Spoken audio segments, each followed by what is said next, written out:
Buenas. Lo que nos ocupa hoy en esta disertación, que semanalmente nos ocupa sobre temas puntuales vinculados al derecho penal o al derecho procesal penal, es la vinculación entre los procedimientos especiales de admisión de hechos y el procedimiento especial por la demanda, por reparación de daños y perjuicios en ocasión del delito, y esa alternativa a la prosecución del proceso, que es el acuerdo reparatorio. Obviamente que estos tres institutos procesales, tanto estos dos procedimientos especiales como esta alternativa, el acuerdo reparatorio, tal como lo regula el Código Orgánico Procesal Penal, que está vigente, el que nos ocupa en este momento, el que está vigente desde 2012, publicado en 2012, pero con plena vigencia a partir de enero de 2013. Quien les habla es el profesor Ángel Serpa Aponte, y estas disertaciones que yo he denominado problemas puntuales, problemáticas puntuales del derecho penal venezolano, la pueden ubicar en mi canal YouTube, Ángel Serpa Aponte, donde están todas estas disertaciones, valga la repetición, sobre derecho penal, derecho procesal penal, etc. Bueno, entonces, obviamente,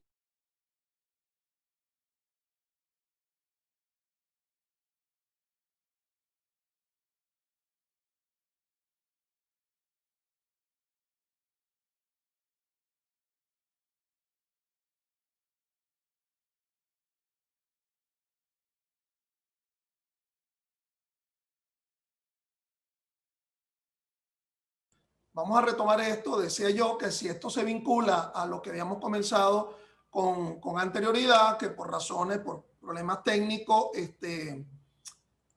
fue interrumpido. Decía yo que vamos a disertar pues, sobre lo vinculado a estos dos especiales procedimientos, que es el llamado procedimiento por la reparación de daños e indemnización de perjuicios que proviene del delito, y el procedimiento especial por la admisión de los hechos, además vinculado a este otro instituto, que es el acuerdo reparatorio. Muchos dirán, bueno, ¿de dónde surge esta real problemática? ¿Cuál es la mezcla? ¿Cuál es esta merengada de institutos procesales, donde por un lado está el acuerdo reparatorio, por el otro lado está el procedimiento para la reparación de daños e indemnización de perjuicios que surjan del delito, y por el otro lado está el procedimiento por la admisión de los hechos? Yo creo que la problemática tiene dos lados fundamentales, es decir, dos aspectos sobre los cuales yo creo que hay que disertar, hay que deliberar de alguna manera. Hay posiciones encontradas, una quizás muy sencilla y otra quizás de una respuesta un tanto más discutible. Muchos de ustedes dirán, bueno, ¿cuál es la discusión frente a este problema? Si evidentemente la respuesta es una respuesta normativa, está expresado en el propio Código Orgánico Procesal Penal, es decir, no habría mayor tipo de divergencia. Entonces, las dos problemáticas que yo podría plantearme frente a este tema es: ciertamente con el acuerdo reparatorio se extingue la acción civil o solamente se extingue la acción penal. Esa sería la primera problemática al asunto, ¿okay? La llamada extinción de la acción penal exclusivamente, o se extingue también la acción civil derivada del hecho ilícito. Yo sé que muchos de ustedes dirán, bueno, pero ¿cuál es el problema frente al tema de la acción civil que se deriva de un delito si no vamos a tener una sentencia condenatoria? Si se cumple con el acuerdo reparatorio, ello lo que va a conllevar es una sentencia de sobreseimiento. Por lo tanto, ese título ejecutivo que establece el procedimiento especial regulado en el Código Orgánico Procesal Penal para la reparación de daños e indemnización de perjuicio, a partir de lo que describe el artículo 413 del Código Orgánico del COP, que nos habla de si media una sentencia condenatoria, título ejecutivo que conduce a un procedimiento monitorio Y la expresión de procedimiento monitorio, un tanto a semejanza de lo que también establece el Código de Procedimiento Civil, es que frente a una demanda, lo que se va a procurar en primer lugar es la intimación al pago. Es decir, la posibilidad de que no acudamos a una forma contradictoria en debate, sino que en primer lugar se intima el pago a partir de un título ejecutivo.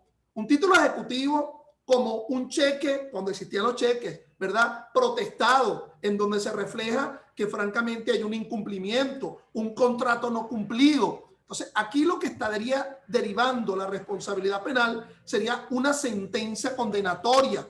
Una sentencia condenatoria en la cual se plasma la idea que alguien ha cometido un delito, por lo tanto ha cometido lo que el 1185 del Código Civil denomina como hecho ilícito. Y aquí nos enfrascamos dentro del tema de las obligaciones. ¿Qué es lo que generaría una responsabilidad civil? Bueno, estoy tratando de resumir a grosso modo, ¿verdad? Dado lo exiguo del tiempo dentro de esta disertación, pero además frente a una problemática, la teoría de las obligaciones, que yo como penalista quizás no sería el más autorizado para abordarlo, pero en sentido general se dice que dentro de las obligaciones serían francamente dos tipos de obligaciones. Una obligación de carácter contractual, es decir, el incumplimiento contractual, y la obligación que se deriva de una fuente, la obligación extracontractual, en donde hay muchas hipótesis frente a esta obligación de un origen extracontractual, pero que el hecho ilícito 1185 del Código Civil define como una fuente de la obligación. Bueno, ¿qué mejor que una sentencia condenatoria donde se refleja que alguien ha causado un hecho, además lo está haciendo voluntariamente, con culpabilidad, por lo tanto todo aquello que rodea, ¿verdad?, el problema de lo que de alguna forma afectaría las obligaciones, el tema del error, del dolo, ¿ok? Entonces ya estaría de una vez, se está dicho dentro de una sentencia condenatoria. Bueno, ello no pasaría con ese acuerdo reparatorio, porque en ese acuerdo reparatorio no va a derivar una sentencia condenatoria, que como título ejecutivo podamos acudir, ¿verdad?, al procedimiento especial. Pero esa es una de las modalidades, el procedimiento especial establecido en el Código Orgánico Procesal Penal, que algunos autores lo hablan como una especie de continuidad dentro de un procedimiento penal. Otros, quizás utilizando otra palabra, hablan de una pretensión civil dentro de un proceso penal. Quizás un poco con el juego de la semántica, pero que si no queremos acudir, ¿verdad?, al tema de acudir a un procedimiento penal ante un tribunal penal, bueno, allá nos espera en los tribunales civiles la posibilidad de reclamar estos daños y estos perjuicios, no acudiendo al procedimiento especial del COP, ¿verdad?, acudiendo ante los tribunales civiles, con lo cual se generaría otras preguntas. Si no hay sentencia condenatoria, sino que más bien hay un sobreseimiento como consecuencia de un acuerdo reparatorio, sería válido, sería admisible una demanda en el ámbito civil. Lo primero que habría que decir en el ámbito civil es que la primera cuestión previa que se opondría allí sería la cuestión de prejudicialidad. Bueno, ya la prejudicialidad penal ha sido resuelta por una sentencia definitiva, que es la sentencia de sobreseimiento, en la cual se extingue la acción penal, ciertamente, como lo establece el artículo 49, pero, pequeño detalle, ese sobreseimiento que se deriva a partir del cumplimiento del acuerdo reparatorio es como lo describe el artículo 42 del COP, en donde habla de el pago o el cumplimiento de las obligaciones. Es la palabra obligación allí ubicada dentro del artículo 42. Nos estaría arrimando el tema hacia una visión civilista del asunto, porque allí está, no creo que sea una cosa somera, no creo que sea una cosa baladí de poca monta, que en ese artículo 42 se hable del cumplimiento de obligaciones. Y si se habla del cumplimiento de obligaciones, estaríamos abordándolo dentro del campo de lo civil, la llamada obligación extracontractual.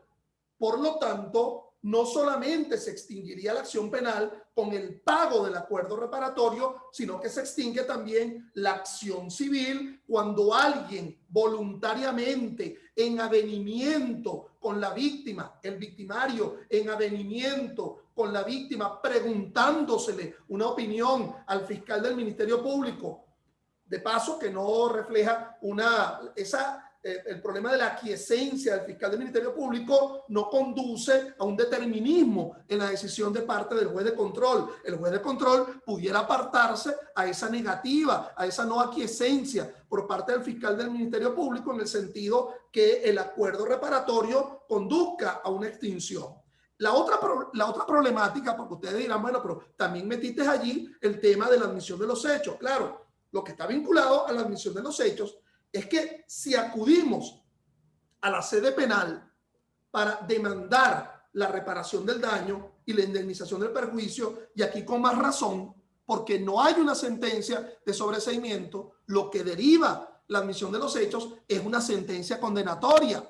Allí está, si es por título ejecutivo, ahí no vamos a encontrar una sentencia condenatoria. Por cierto, sin valorar ninguna otra prueba más que la simple admisión del acusado. El acusado que voluntariamente está diciendo sí cometí el hecho y por lo tanto sí soy responsable sobre la pauta que está acusada y que por lo tanto es lo que estoy admitiendo y por lo tanto lo que allí se derivaría como responsabilidad, no solo penal porque se impone inmediatamente la pena, sino la llamada responsabilidad civil surge de una sola prueba, de esa admisión. Si lo ubicamos en el ámbito de lo civil, que está presente en el Código Civil, bueno, qué mejor prueba que esa especie de posición jurada de la que existe en el procedimiento civil, como lo establece el Código Civil. Ustedes dirán, pero ¿cómo que Código Civil? No es el Código de Procedimiento Civil. No, recuerden que el tema de la prueba en el proceso civil más bien están descritas es en el Código Civil. Entonces, bueno, ¿cuál es la problemática? Bueno, que el 413 nos indica que a quien le corresponde conocer, al tribunal penal, que le corresponde conocer la demanda para la reparación del daño y la indemnización de perjuicio frente a una sentencia condenatoria, es el tribunal que ha condenado penalmente. Fíjense que la admisión de los hechos pudiera ocurrir en sede civil, perdón, disculpen, ante el tribunal de juicio, quise decir, ante el tribunal de juicio. Entonces, porque el 415 nos dice antes de que se inicie el debate, si es ante el tribunal de juicio, yo no planteo ningún problema. Ángel Serpa no tiene ninguna diatriba al respecto. El tema es, como ocurre casi siempre, que la admisión de los hechos ocurra ante el tribunal de control, en la audiencia preliminar. Y entonces, si es ante el tribunal que condenó, sería el tribunal de control ante el cual se demanda la reparación del daño y la indemnización de perjuicio en sede penal. ¿Me escuchaste bien? Demandar, una demanda. Pareciera que lo más parecido que hay en el mundo penal de una demanda es una acusación. Recordemos que esa acusación admitida va a ser conocida en el tribunal de juicio si se admite la acusación. Aquí hay una demanda, pero aquí hay otro pequeño problema. En sede penal, el debate frente a las pruebas siempre ocurre ante el tribunal de juicio. Ahí lo dice bien claro el infine del 312.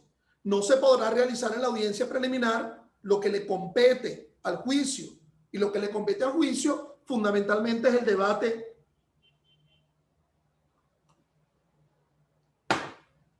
frente a la prueba, apreciar esa prueba luego de una contradicción. En este procedimiento especial para la reparación del daño y la indemnización de perjuicio, a lo mejor nunca vamos a llegar a una etapa de apreciación de las pruebas, porque a lo mejor la intimación al pago, se intima el pago al demandado civilmente, va a conllevar a la aceptación de dicho pago. Si no ocurre, ocurrirá una audiencia de conciliación, como lo establece el propio procedimiento. Pero es que si por la vía de la intimación o por la vía de la conciliación no hay tal pago, conforme lo indica el artículo 421 del COP, vamos a tener que acudir a un debate probatorio. Entonces, a un debate sobre pruebas. ¿Y a quién le corresponde debatir sobre pruebas en el proceso penal? Bueno, lo repito, ante el tribunal de juicio. Entonces, son muchas problemáticas, ¿verdad?, vinculados al tema. Vamos a tratar de alguna forma de ilustrarlo desde un punto de vista normativo, porque a lo mejor ustedes viéndolo en la noción normativa del asunto, sacarán sus propias conclusiones. Lo primero es la referencia doctrinaria. Yo recomiendo este excelente trabajo del doctor Máximo Febre Ciso, gran amigo, profesor de la Universidad Central de Venezuela, en el libro Temas de Derecho Penal, libro homenaje a Tulio Chozone, donde el doctor Febre Ciso pasa de lleno a abordar la perspectiva procesal del asunto. El trabajo se llama La responsabilidad civil derivada del delito, una visión procesal. El doctor Febre Ciso, y me permiten citarlo de una forma tan extensa, nos dice en ese trabajo: el delito siempre es un hecho típico, dañoso socialmente hablando, ya que su comisión comporta un atentado o violación de un bien jurídico objetivamente tutelado en la norma penal, que interesa al cuerpo social como un todo. Ello supone que todo delito siempre implica un daño social. En cambio, el daño que da lugar a la responsabilidad civil no es otra cosa que una lesión patrimonial o moral que se le produce a un sujeto o grupo de sujetos susceptible de indemnización. El delito existe como hecho socialmente dañoso, sin que por ello lo sea también civilmente. El ilícito existe, por el contrario, como un hecho que, sin afectar al cuerpo social en sus valores más preciados, ocasiona una lesión en la esfera patrimonial o moral de una persona o grupo de personas. Cuando el delito causa esta lesión, apareja responsabilidad civil. De lo contrario, no. Por eso es que la responsabilidad inmediata, directa, lógica, derivada del delito como hecho dañoso es de tipo penal, y la responsabilidad derivada del hecho ilícito es de tipo civil. La primera tiende a satisfacer un interés público, siendo sus normas de eminente orden público, tanto que su aplicación es de estricto monopolio estatal, monopolio que a su vez jurisdiccional y procesal. La segunda satisface, por el contrario, y en primer término, intereses privados, aun cuando ello sea a través del proceso y ejercitándose una función pública como en lo jurisdiccional. Francamente de acuerdo con el doctor Febre. Es decir, en mis propias palabras, lo que me quiere decir, lo que yo por lo menos entiendo, es que en el proceso civil no podemos asumir una noción de verdad material, como lo establece el proceso penal, sino que es de carácter dispositivo, que amerita necesariamente la voluntad de demandar. Es decir, que mal podría decirse que se encuentra automáticamente reparado el daño y perjuicio cuando se condena en sede penal, que no es una obligación consustancial con el juez que está condenando penalmente de igual forma a reparar, sino que tiene que acudir la carga de la demanda a partir de alguien que asume un propósito, una voluntad, una pretensión para acudir a un ámbito dispositivo, que bien pudiera ser en sede penal con el procedimiento especial del 413 y siguiente, o bien sea en sede civil. Un poco se me quedó en el tintero la explicación, pero la llamada prejudicialidad penal ya se comprobaría en sede civil con una sentencia, bien sea la condenatoria o inclusive la propia sentencia de sobreseimiento. Recuerden ustedes que la propia Sala Constitucional ha obligado, y por allí va a venir una disertación muy importante este fin de semana. Yo los invito a las jornadas Domínguez-Escobar, ¿verdad? Las 45 jornadas Domínguez-Escobar sobre ciencias penales, donde van a haber autores nacionales e internacionales, entre ellos mi persona, ¿verdad? Un tema que nada tiene que ver con esto, pero que hay un trabajo interesante también sobre la sentencia de sobreseimiento, en la cual la Sala Constitucional obliga a que se indique si el hecho se cometió efectivamente y si alguien es responsable, y que será a los efectos civiles. Una disertación por parte del doctor Roberto Delgado. Esto es mañana mañana sábado y domingo, ¿ok? Mañana sábado 14 de noviembre y el domingo 11. Los invito, todavía las inscripciones están abiertas, entren allí a la jornada, a las 45 jornadas Domínguez Escobar.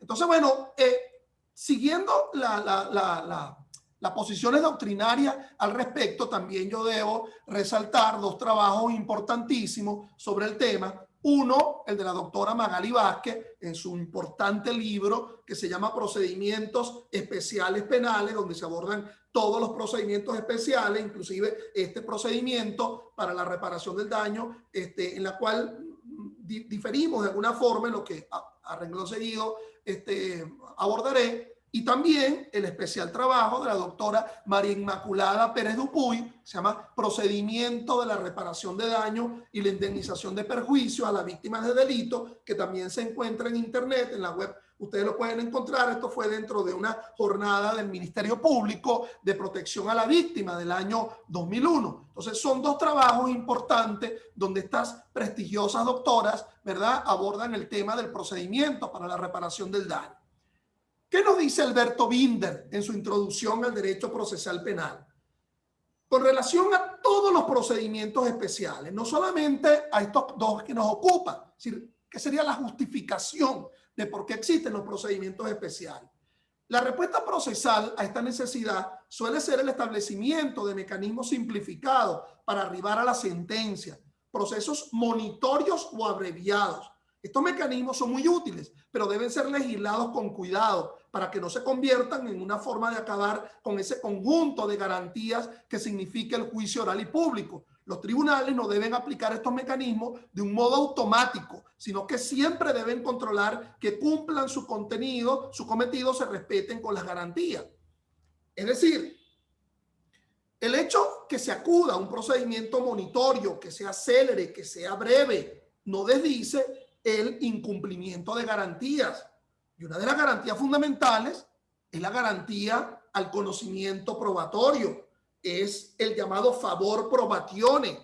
A quien prueba un hecho se le debe conceder el derecho que surge de esa probanza, el concepto de favor probatione.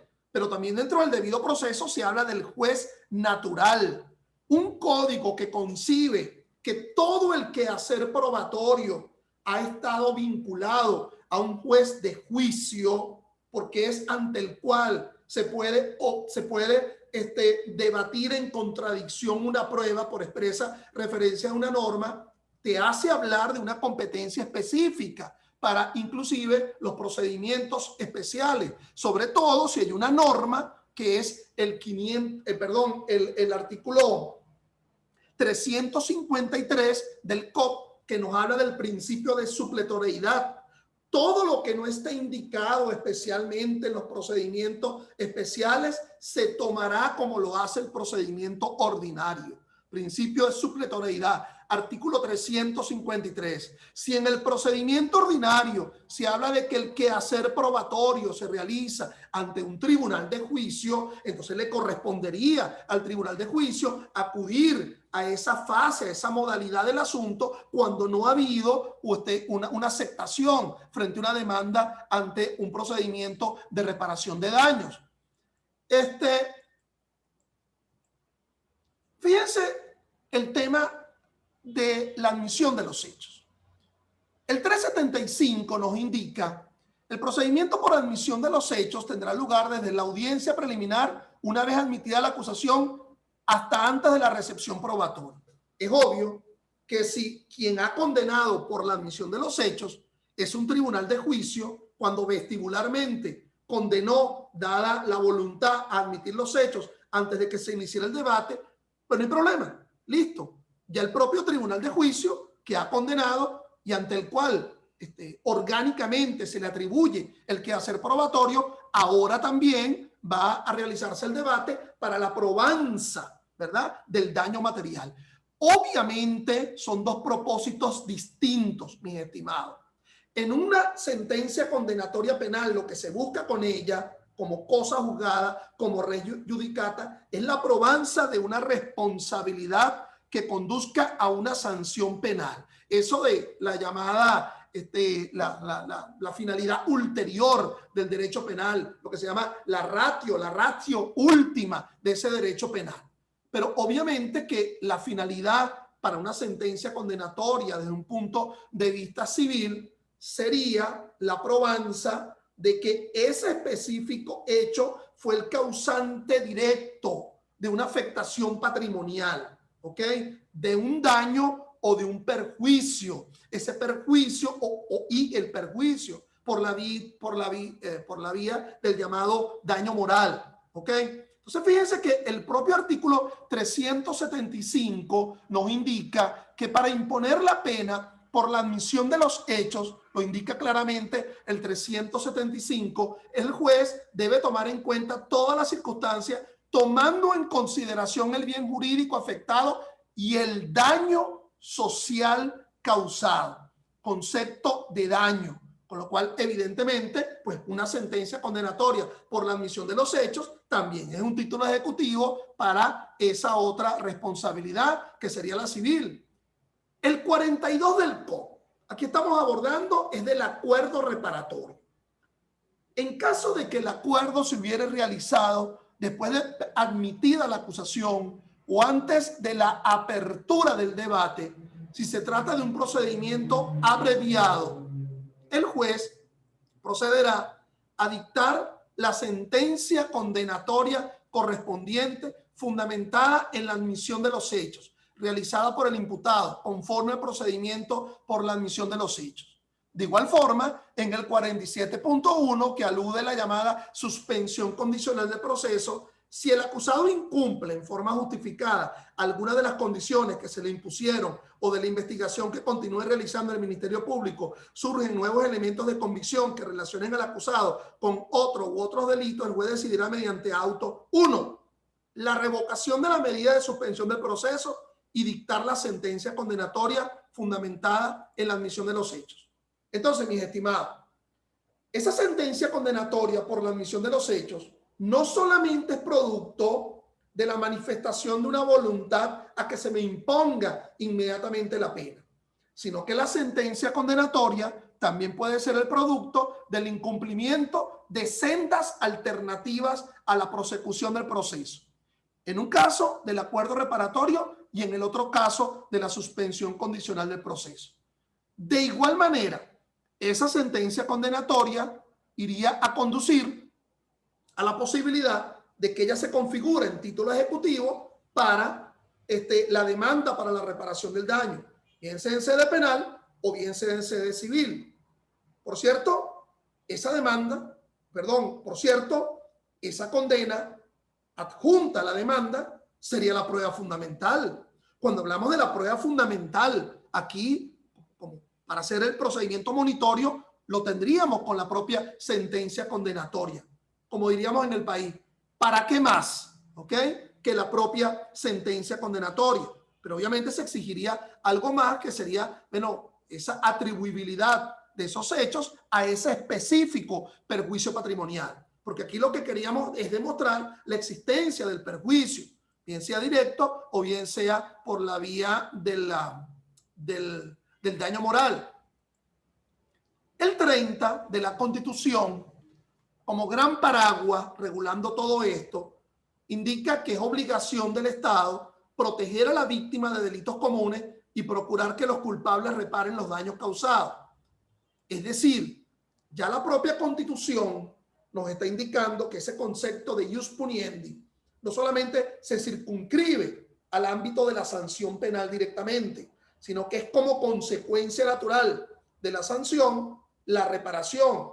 Pero fíjate que no la inmediatiza, ¿verdad? No lo da casi de manera automática, sino que ello implica necesariamente la toma de competencia, ¿verdad? Asumir si nos iríamos hacia la jurisdicción civil o a la jurisdicción penal, pero sobre todo la carga de demandar, convertir a una pretensión en una demanda.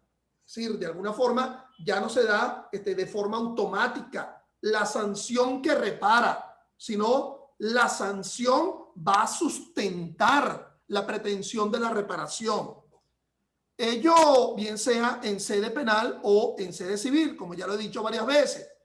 Por otra parte, ello lo reitera la propia exposición de motivos del COP, el COP original del año 98. La regulación en materia de responsabilidad civil derivada de delito, dice en la exposición de motivos, facilita el ejercicio de dicha acción de responsabilidad, en tanto que a tales efectos se reputa que la sentencia penal operará como título ejecutivo. Es decir, se establece un procedimiento de carácter monitorio que simplifica la tramitación del procedimiento común sin menoscabo de los principios de defensa e igualdad de las partes.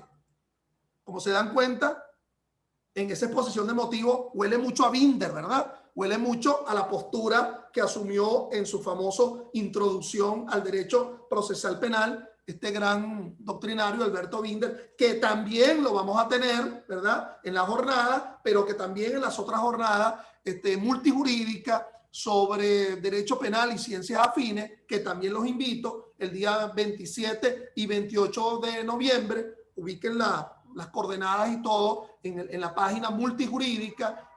También intervendrá el doctor Alberto Binder. Bueno, y mi persona y otros grandes expositores en otros temas. Fíjense que la protección de la víctima lo reitera el artículo 23 del COP, cuando se dice que la protección de la víctima conduce a la llamada reparación del daño a que tengan derecho, que también es un objetivo del proceso penal, conforme lo reitera el 23. Fíjense entonces el quid del asunto. En el segundo parte del artículo 41 se dice que el cumplimiento del acuerdo reparatorio extinguirá la acción penal respecto del imputado. Y el encabezado del 42 indica: cuando la reparación ofrecida se haya de cumplir en plazos o dependa de hechos o conductas futuras, se suspenderá el proceso hasta la reparación efectiva o el cumplimiento total de la obligación. Obviamente, mis estimados, que cometer un delito no es suscribir un contrato. No podríamos hablar de un incumplimiento contractual, a pesar de que puedan existir delitos en donde el ámbito de lo contractual juega un papel fundamental, como por ejemplo la apropiación indebida, la simple o la calificada, que se suele decir que son delitos por incumplimientos contractuales, pero donde fundamentalmente está una disposición cuando solamente el propósito, la voluntad de los contratantes era simplemente una administración. Entonces, nótese que en el 42 nos habla de obligación. El 113 del Código Penal nos dice que toda persona responsable criminalmente de algún delito o falta lo es también civilmente, que sería el sustento en el ámbito penal de ese 1185 del Código Civil. La responsabilidad nacida de lo penal no cesa porque se extingan estas o la pena, sino que durará como las demás obligaciones civiles con sujeción a las reglas del derecho civil, que de alguna forma lo que procura la Sala Constitucional cuando dijo que si el sobreseimiento era como producto de la prescripción, todavía existe la posibilidad de demandar la responsabilidad civil. Entonces, yo soy de los que asume, frente a la primera problemática, que con el acuerdo reparatorio, pero se extingue todo tipo de responsabilidad cuando se ha realizado asumiéndose la redacción del artículo 42. Es decir, tiene que darse un avenimiento entre víctima y victimario en la noción que se está cumpliendo la obligación de contenido civil. ¿Ok? Entonces, es mi tesis. Por otra parte, esa tesis, ¿verdad?, tendríamos que contrastarla frente al tema del otro problema que yo me planteo aquí en este caso, que es qué tribunal sería el que es competente para la reparación del daño. Claro, la respuesta está allí expresa en el artículo 413 del Código Orgánico Procesal Penal, cuando nos habla del tribunal que condenó. Pero yo creo que ciertamente hay como una especie de contradicción en todo esto, porque ese tribunal que condenó, si fuese el tribunal de control por la vía de la admisión de los hechos, no es un tribunal en la cual se puede realizar por expresa disposición del 312 un debate frente a la prueba. Fíjense que no hay debate con la sentencia condenatoria por la admisión de los hechos, ¿ok? La Sala de Casación Penal lo que ha hablado en la necesidad, ha decidido sobre la necesidad de que el juez de control tiene que contrastar, tiene que comparar los elementos de convicción. No podrá hacerlo en contraste contra la prueba. Entonces, cuando en el especial procedimiento no se da, y lo he repetido hasta el cansancio, no se da el tema de la conciliación luego de la intimación, ello va a conducir a una probanza. ¿Ok? Todas estas láminas yo las voy a dejar en el sitio, en YouTube, donde estoy dejando todas estas clases virtuales. Ahora bien, contrario a mi tesis, ¿verdad? Dos importantes autoras, las mencionadas inicialmente. Por ejemplo, la doctora Magali Vázquez nos dice, la competencia corresponde al tribunal que dictó la sentencia, ya sea que la misma se haya concretado en el juicio oral o con ocasión de la admisión de los hechos.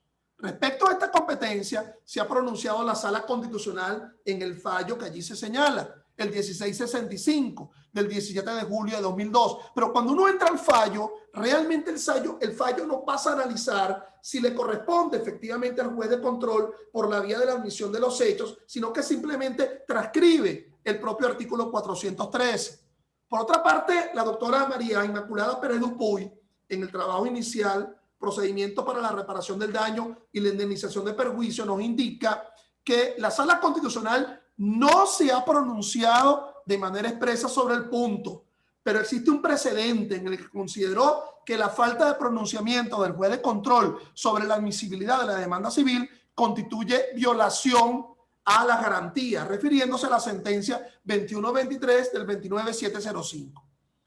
En la sentencia lo que se dice es que el Tribunal de Control debió haber dicho si admitía o no la demanda, pero no que le corresponde la competencia.